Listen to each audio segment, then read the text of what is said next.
Welcome into another edition of the Diehard Sports KC podcast here on the Thompson's Take Facebook page and YouTube channel. My name is Matt Thompson, checking in with you as always. And alongside me once again is Lucas Devine. We also have a special guest today, my good friend Drew Dougherty, who is a former college player and now a coach. So we'll be throwing some questions his way about the Chiefs-Chargers game last night. He's got a little bit different perspective than maybe Lucas or I do. As I said, the Chiefs beat the Chargers last night, 30-13. Alex Smith's numbers, let's get right into the numbers here. 23 of 30, threw for 231 yards, 2 touchdowns. For the second straight week, the run game was back, which is great to see. Kareem Hunt, 24 carries, 155 yards, also had 7 catches for 51 yards. Tyreek Hill and Alex Smith connected on a 64-yard bomb. That's happened all year long. The offensive line has stepped up, so has the defensive line. Lucas, I'll start with you. Your thoughts on this game, because the Chiefs weren't a favorite coming into this game. San Diego's put together a very nice run here, and I think Chiefs fans were optimistic after that Raiders game, but want to get your thoughts, the week leading up to the game and how you thought things went last night for your Kansas City Chiefs. It was just another week of another test to gain the confidence of the fan base and basically puts you in the playoffs. So they needed another week to get the offense going again, get the defense back into get more of a rhythm going with this team, and they definitely did that. Absolutely. Now, Drew, want to get your thoughts as well here. Welcome back. I appreciate it. Some of you may remember that when I first started Thompson's Take back in the summer of 2015, Drew Dougherty was one of the first athletes to come on the show. It's a great interview. I'll link it down below. Go check that out if you want to know more about his career as a player. But now you're on the coaching side of things. So what are you seeing from this defense? So this team starts 5-0, right? Then we just go on this horrific slide, and now the last 2 weeks we're looking like the Chiefs of old. So what are you seeing? From a coach's standpoint, what have been the keys for the Chiefs winning, the last few weeks? I think, honestly, it would have to do a lot with the matchups on the teams they're playing. The way the Chiefs' offense is set up, that the pros set, the double tight, they do a lot of quick game. They have to have a successful running game for that offense to be successful. You can't just have just a passing. You can't just have the passing, or you're easy to beat in that offense that they run. So, honestly, I think a lot of it had to do with the coaches making adjustments on matchups versus the team they're playing. So, if that team has a better up front in the box players, they're going to have to make adjustment to that, to what's going to open up for their offense. Or if they have a better secondary, they had to make adjustments. I would say it'd be the adjustments that they made to the matchup. So, I think that goes into Matt Nagy. Because recently Matt Nagy taking over has kind of changed the look of that offense completely. So maybe that has to do with the different perspective coming in there and calling those plays. Now, on the defensive side of the ball, and we talked a little bit about this before we came on the air, if you will, Drew. We're talking about Marcus Peters. He had a huge game last night, huge game. Absolutely. Now, I think we're all frustrated with Peters and the off the field antics, on the field antics, throwing the flag in the crowd, getting, into confrontations with his coaches. Talk a little bit about Marcus Peters as a player and what you see, because, he had a huge game last night. 2 picks, a forced fumble. Mm-hmm. And all week I was listening to 610 Sports Radio. There are a lot of fans that said the Chiefs were better off without this guy. Your thoughts on Marcus Peters? Marcus Peters, he's a young kid, but I like watching him a lot because I am a defensive back also, so I like him. He is He's special. That kid can play, and I don't know. A lot of people don't like him because he's a little selfish right now, but that comes with growing. But that's all it needs, I think, is a little bit of order and discipline in the program. He just needs a little bit of order and a little bit of discipline. But the guy can play. He's probably our best man press corner that we have, I would say, right now. But I knew that he would come out and play well after being sat down. And who knows, that conversation might have came up like, hey, if you want to continue to act like the way you want to act and be selfish, we will not play you.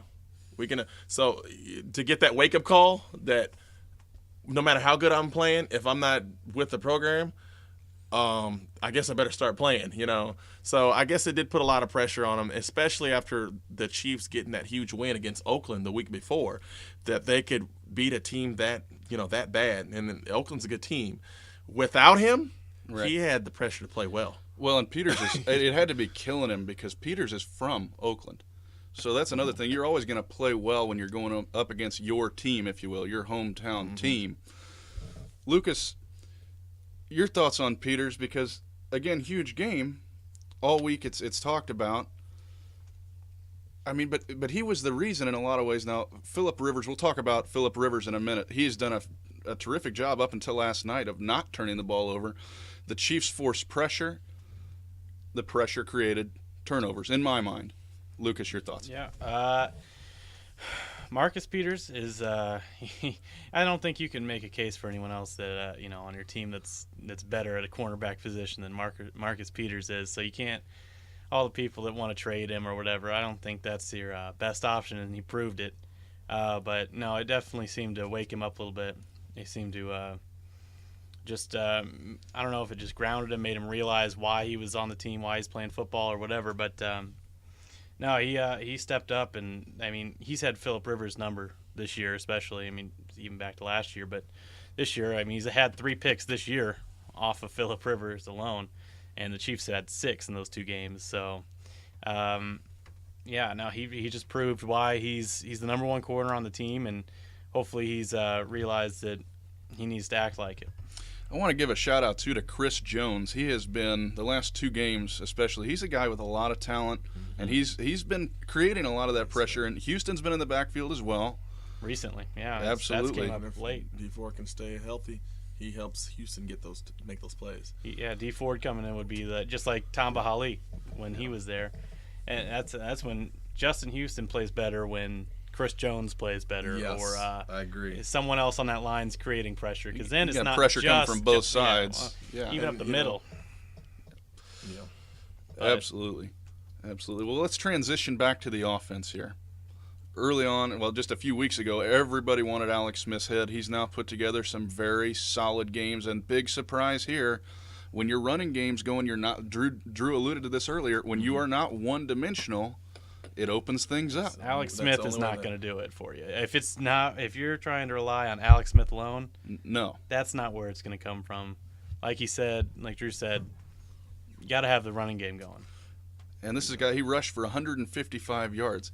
I think it's a testament to the fact that our line was not great, because he came out of the gate just fantastic. Let's remember, this is a guy out of Toledo. This wasn't his job. This was Spencer Ware's job.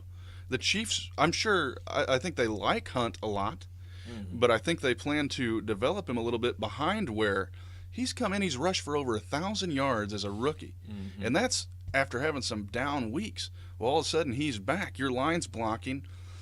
He's also a threat out of the backfield to catch the ball. He had 200 yards from scrimmage. Unbelievable. 206. Unbelievable game for Hunt. Smith and Hill connecting again. The line's back. So let's go forward here, Lucas. Now I'm gonna call you out here. You said last night you pretty much won the division. Now, weren't you the guy that went to the Chiefs-Titans trap game a year ago? Yes. Okay. And did Miami not beat New England? Yeah. Well, I think this year you have I think the team, with how bad they played in the middle of the season, realized that they need another game to lock up the division. I don't think they'll let Jay Cutler torch him up like Josh McCown did. Oh. So I think this team's got enough momentum right now. I think they're at least gonna win this division next week with the Dolphins. They're not gonna let that trap game mentality, seep in. Right, because with Denver, you can throw records out the window. I don't care how bad Denver is. Yeah, hopefully you don't have to put all your season on Denver. I would rather not. Let's take care of this thing. Last night was a huge game for so many reasons. We are now in sole possession of first place in the AFC West. Now, just to transition one more time, I want to go and talk about a guy, Eric Berry, who has been on the sideline and active in these defensive meetings. Drew, as a former player, did you have any injuries in college that sidelined you? Yeah, I had a shoulder injury. I had separated shoulder for I want to say my junior year, and that put me out for a little bit. And it kind of just bothered me out throughout the year. Not any big time injuries. I've never, had broken, by the grace of God, even broke any bones on the field or nothing like that. But a lot of knick-knack things that didn't allow me to play to my full ability that might have made a difference in, me making more plays for our team to win some games, if that makes sense. But, I had a shoulder injury. Other than that, maybe some turf toe, which, if you don't know about that, that actually does screw your game all the way up if you can't backpedal or cut out of it.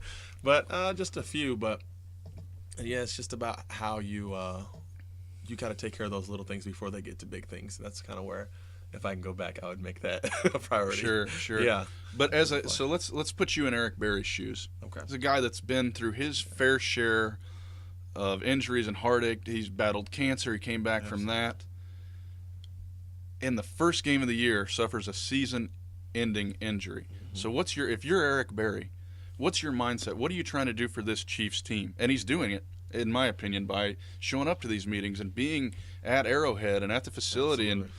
But I mean, what's your mindset as an injured player? Because athletes, I'm the furthest thing from an athlete, but all the athletes that I've been around have a hunger and a desire to be out there on the field, and Absolutely. it kills them not It to does. be. But as a guy who knows he can't be out there, what are you doing to help this team? Well, and with Eric Berry being a defensive captain, he knows where he's supposed to be. So there's a lot of young guys on the defensive backs on the defense. Kind of the older guys are up front and Derek Johnson. So he knows he's got to take a lot of these young DBs under his wing, and this is his chance to, since he can't physically impact the team of winning, to get them on his level mentally, to prepare them mentally to be able to win games. This is for him to be able to share his testimony when he battled cancer, for them to have the fire and passion to play. He's going to be a huge vocal leader right now, and it does suck, when you can't play. But now his actual, not leading by example, him leading by mentoring the younger defensive backs and talking about the guys who had trouble finishing games in the fourth quarter. He's got to get them to have the same, mindset he has. The guy came back from cancer. That's, people don't do that.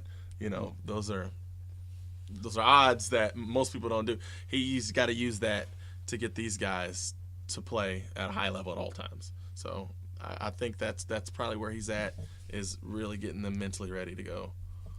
Lucas, any thoughts on Eric Berry?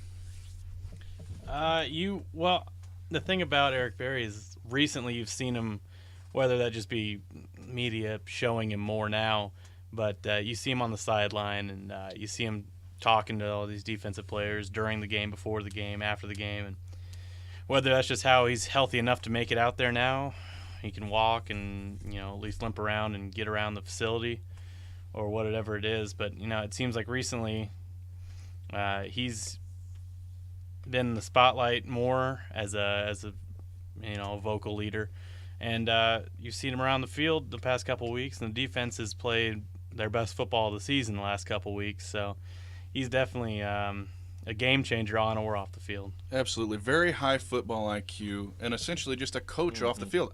I even saw him, they showed a shot of him talking to Travis Kelce about how to attack the defenders on the sideline, or at least that was what was, the presumed conversation was. But absolutely, having Eric Berry in your locker room, even being hurt, I think has helped these guys a lot. Absolutely. And Drew, want to ask you just about the Chiefs' hot start, 5-0, and then they fall off. And maybe it's a product of, it's obviously a product of play, but did these guys, did they just get too relaxed? You got 5-0, a stranglehold on a division that is supposedly not that strong this year. Mm-hmm. Did that play a part in the Chiefs just falling apart? Yeah. That actually, unconsciously that'll happen. When you hear people say, "Oh, they're due to get beat," it's kind of like Dallas last year. When they go 8 straight in a row, it's hard to keep an undefeated team. That's literally, you can play your heart out, lights out, and not unconsciously know that you're not playing up to your potential. That happens. And not saying that was the whole thing, but I absolutely believe that was a part of it. That's a young team, and There are some 7-8 year veterans in there, but there's just a few of them. The majority of that team is young, so I think it was easier for them to not get beat. To not play to their full potential because they're undefeated, and then once you lose that game, once you get that loss in your system, then you're ready to go. But I mean, it could have been a accumulative of things. But I absolutely think that you can get comfortable unconsciously. There's an underrated person in that offense that got hurt in the middle of the season there too, is Albert Wilson. Absolutely. He got hurt. Great point. And their offense, I mean, it wasn't great for all 7 weeks of that, but he is turned into a player that the Chiefs use quite a bit to keep the offense rolling. And he was hurt in that stretch. Your offensive line was beat up in different spots. And then, they just never got back to it until recently. Lucas, you want to tell our audience what you were talking about with Zach Fulton before we came on? That was very interesting. Yeah, Zach Fulton, from what I've been looking and reading on, is he's a natural guard, and that's what he's been. Usually, he's a fill-in guard for the Chiefs, but he's been playing better football for the Chiefs as a center, and he's been playing in backup for Mitch Morse, and when he's playing center, he seems to just understand. I don't know if it's just understanding the offense better or understanding his role in the offense better. Because when he's a guard, there was you could look up a lot of clips of him just missing assignments, a lot of one-on-one stuff that he wasn't able to handle. Which, as a center, he's been able to help his guards out, and whether that's a key to maybe the offensive line's playing better because of it, that could be as well.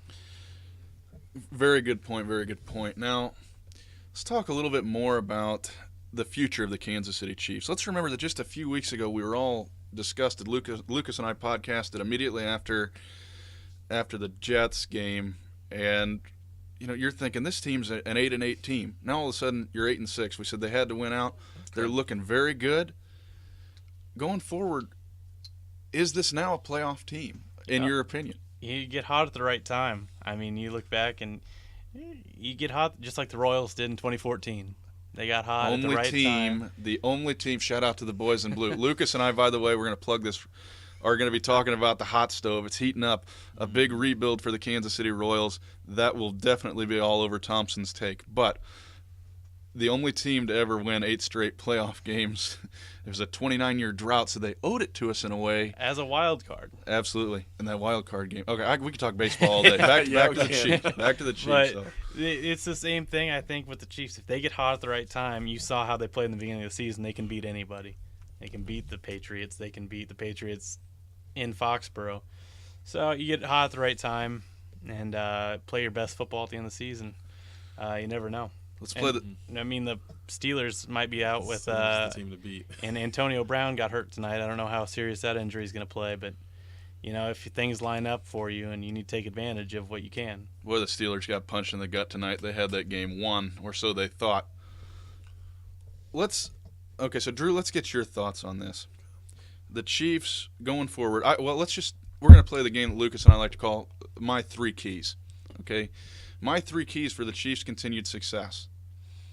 Number 1, line on both sides. Keep creating the pressure. Keep creating those holes for my 2nd key, Kareem Hunt.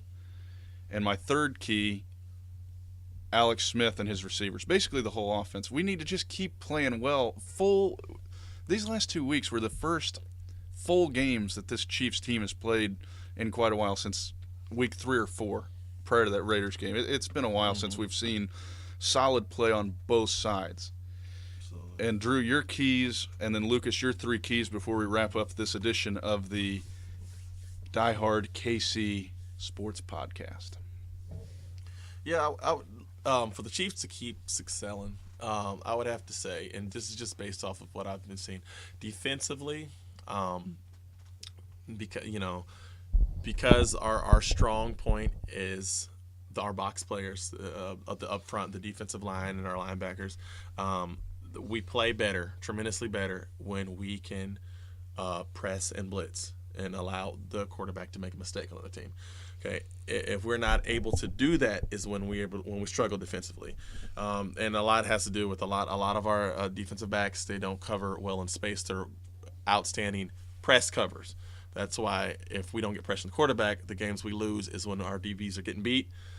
It's because they're natural press blitz team. Our defense, the style it is.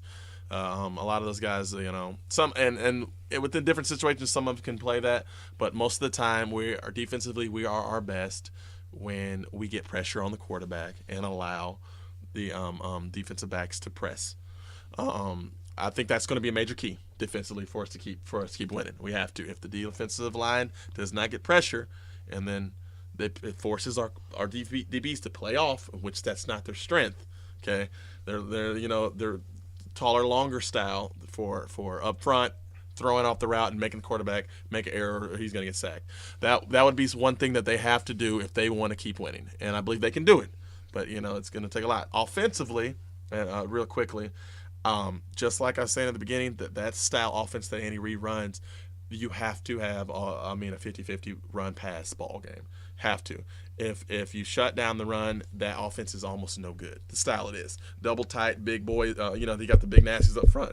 Our style is to pound, and then we throw a quick game when safeties creep up out of the box. If we're not able to run the ball, and I know it sounds generic because every team has to do that, but if we're not able to run the ball and make those guys creep up, and then we can quick game and then open up a long ball maybe for Tyreek Hill, then we would struggle. But if we're able to keep it almost 50-50, right, then like Lucas said, we can get hot at any point and take it all away. Yeah, no team, but especially the Chiefs, you're not going to be successful in the National Football League if you're one-dimensional, especially in the Chiefs' case. Lucas, your 3 keys to victory going forward. Yeah, well, I think we're all on the same page with the line play, because last week I said the lines are key with the offense and defensive line, throw them both in there, all the big guys. And then I'm going to throw the secondary in there because they need to play the same way they've been playing, because, when you get in the playoffs, it's going to if you can make it past the first round, you're going against elite quarterbacks again.